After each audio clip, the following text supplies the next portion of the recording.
Hello again, YouTube. Rob with Enjoying the Simple Life. Well, as promised, we're going to look at my 2016 Kubota M5660 hydraulic shuttle utility tractor. Just real quick, I've had old tractors for years. I've had 3020 John Deeres. I had a 2630 John Deere. Good tractors in their day. Of course, as anything gets old and tired, they become kind of a maintenance headache, and I'm not very mechanically inclined. And I'd had some problems with that 2630 and had them fixed, and every time I got on it, it seemed like there was a new problem. So I decided just to bite the bullet and invest in something newer. I was going to buy a 7060 Kubota, a new one, back in 2017 when they had pretty strong rebates. And my dealer called me and he says, "Hey, I've got one here I'm going to be selling on consignment. It might be something you might want to take a look at." He said, "It's a year old. It's got 57 hours on it. So it's, just for all intents and purposes, brand new." I said, "Well, how big is it?" And he says, "Well, it's a 56 horsepower tractor. It's in the same generation as the M7060, but it's the little brother." He says, "There's 3 tractors in that lineage in the M series. There's the M5660, which is the baby bear. There's the M6060, which is the mama, and then there's the M7060, which is the papa bear." And dealers said, they're all built on the same frame and chassis. They all run the same L1154 loader, and they've all got the same 3-point lift capacity. So the difference is basically size of the tires and the engine, and a little bit of weight differential. So as you may have heard on one of my prior videos, I've got 3 small farms. They're all CRP farms, Conservation Reserve Program farms. And so this tractor really fit the bill for what I was needing.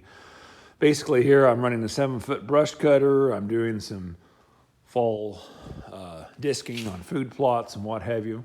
So really, I'm not going to be baling hay. I'm not going to be doing anything that requires a 70 horsepower tractor.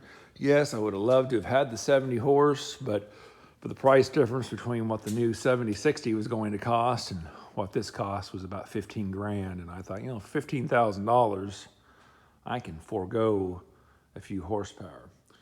And, I thought if I decide down the road I need a bigger tractor, I can always trade.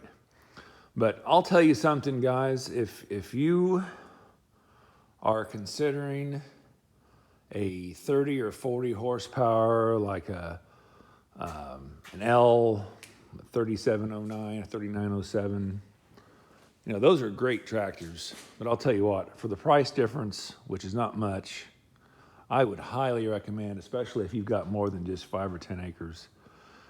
If you're going to be running a 6 or 7 foot brush cutter, if there's a chance you might be doing some tillage work, if there's a chance that you're going to be doing some heavy loader work, I would really highly, highly, highly suggest you go ahead and you step up into the M series. I mean, these are just so nice. They're fuel efficient. I think when I'm running my brush cutter, it averages about a gallon and a quarter an hour. I'm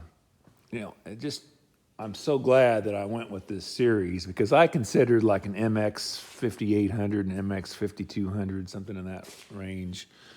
And, they were $5,000-$6,000 cheaper, if that.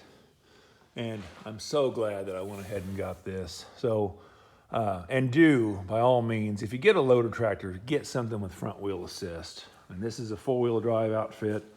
It's the first 4-wheel drive tractor I've ever owned.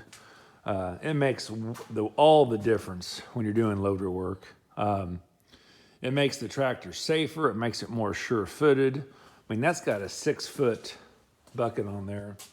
And I apologize for the fact that it's turned upside down right now. But that will probably 2 big scoops of dirt in the back of a 3/4 ton truck is a pretty good load. I can get maybe 3 on if I really want to fill the whole bed. So I'm guessing that, I don't know how many cubic yards those buckets are, but, I'm guessing a full bucket of dirt's probably, I don't know, 600, 700, 800 pounds, just guessing, maybe more. So the front wheel assist is really nice because when I was moving dirt out of a dirt pile and driving it up a small incline to where my truck was, I could tell a huge difference in two-wheel drive versus four. But I will, please, if you're going to do loader work, really give some consideration to four-wheel drive. Okay, I'm going to jump on the cab here. I don't have the key with me, so I'm not going to start it. It's a little bit cold today anyway, but it's going to give you a quick overview here. It's a real simple tractor. This tractor has the hydraulic shuttle, which means essentially what you can do is you go from forward to reverse, and the middle is neutral. And it allows you to stay off the clutch, so you're not clutching every time you make a change in your direction. So what this tractor has is it has a high and a low side. There's my high and low, and then it has 4 gears. So you essentially choose your gear, whether it's first, second, third, or fourth, and then you can move your hydraulic shift lever, and you can go forward or backward in that gear. So you can go forward in first, second, third, or fourth, and you can go forward in high or low, which makes it nice. And like I say, you can, if you're doing loader work, you get your bucket full, and you just pull this down, and you're in reverse. You don't have to even touch the clutch. And the design of that and the purpose is to increase the life of the clutch and to reduce wear. I'm not going to get into much to the diesel particulate filter system here, but the dash does kind of tell you how to operate that. Here are some buttons that you can use with that. In a nutshell, what these newer tractors have with the Tier 4 emission standards is they have a diesel particulate filter, which, to make it oversimplified, is basically like a special muffler. And when that muffler fills up with carbon, then the tractor will notify you when it needs to go into a regen cycle. And what happens is you increase your RPMs, takes 20, 25 minutes, and the tractor increases its operating temperature, and it burns out the soot and the carbon that's in the muffler, and it makes for a lot cleaner emissions.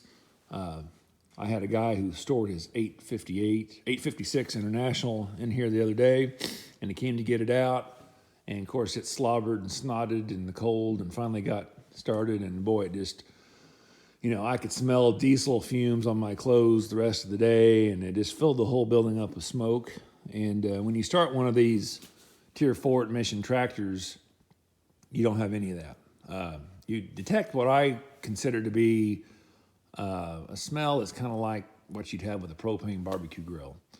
And instead of exhaust, water just drips out of the exhaust pipe, kind of like a car or a truck. So yes, the diesel particulate system is kind of a pain in the butt, and it's not really designed to sit around at low idle, but it is nice when you don't have the fumes, you don't have the black smoke that you have with an older generation tractor. Looking down here, these special utility series tractors that Kubota makes, they make them real simple. I don't know if you can see this or not, but you pull up on this and you're in 4-wheel drive. You push down, you're in 2-wheel drive. Over here is a 3-point lever, just about, similar to what you'd have on a tractor of any generation. PTO's on, PTO's off. So everything